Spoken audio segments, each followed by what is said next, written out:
Let's get more on all this now. Michael Bociurkiw is Senior Fellow of Atlantic Council, also a global affairs analyst, spends a lot of time in Ukraine and is talking to me, I think, from Moldova. Michael, good evening. And just on this issue of Jens Stoltenberg, the Polish government, President Biden, insisting that the evidence indicates that it was a Ukrainian missile, but President Zelensky is saying he has no doubt that it was not Ukraine to blame. What do you think's going on?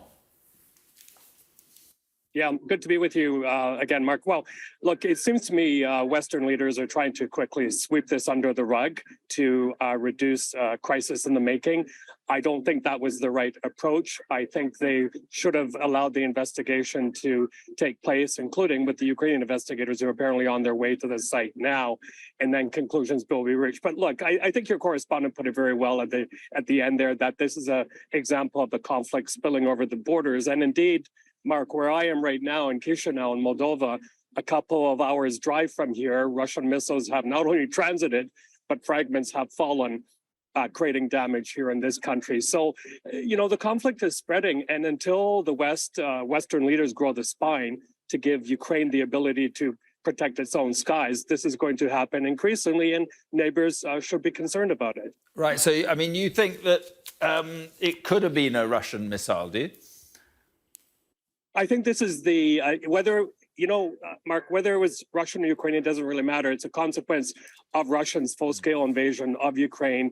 And I think in the air defense system, what happened, something came down. So this is the conflict initiated by Russia, spilling over borders and heading further west. And this is something we predicted for a long time. Western leaders seem to be still afraid of Mr. Putin, and hence their type of reaction as we've seen in the past couple of days. Well, yeah, I mean, you're absolutely right. None of it would have happened without these cruise missile attacks by the Russians on Ukraine. And with that in mind, it does look like being a very grim winter for people in Ukraine. Yeah, you know, Mark, the reason I'm sitting here right now and I'm not in Odessa is because there's very little electricity and very little internet there now. So that was the plan, to head to Odessa, but that may have to be delayed, and people like me will be working out of here. But it's looking increasingly grim. And, you know, Odessa has been relatively untouched by now, but I'm getting messages from business owner friends there saying it's getting increasingly difficult to survive, to keep their businesses open. You know, the worst thing that could happen right now is, once again, people start fleeing to continue their livelihoods after just coming back. Extremely grim at the moment. Yet on the battlefield, Ukrainian forces seem to be doing quite well. How much trouble do you think the Russian forces are in?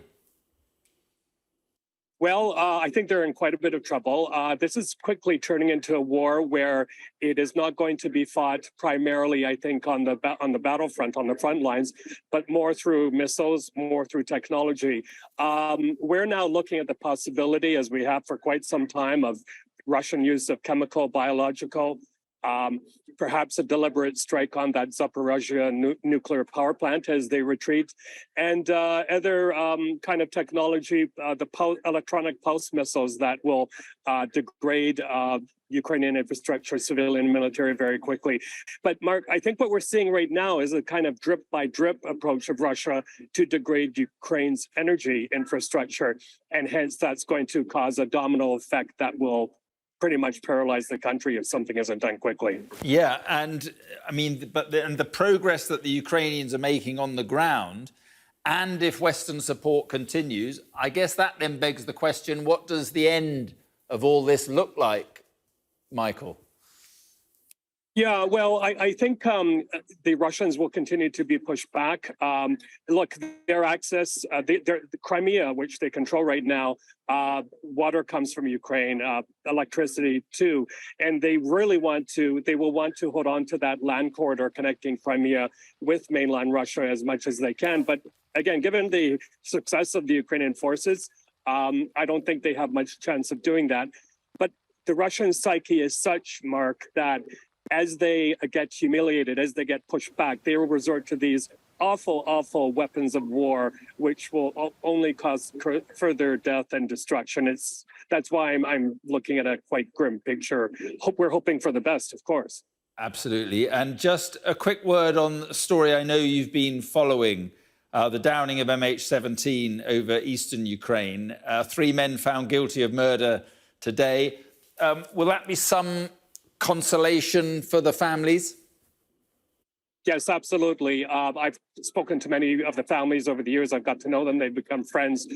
This will be one step in the closure. But I have to say, I was shocked by the acquittal of Mr. Bulatov, the chap, the Russian who had a top flight Dutch defense team, apparently bankrolled by the Kremlin. He's getting off scot-free, even though he knew about the missile and didn't share the information. That will come, I think, as a surprise to the families and may be hurtful. But the investigation is not over. The trial is not over. There are other people they're being looked at.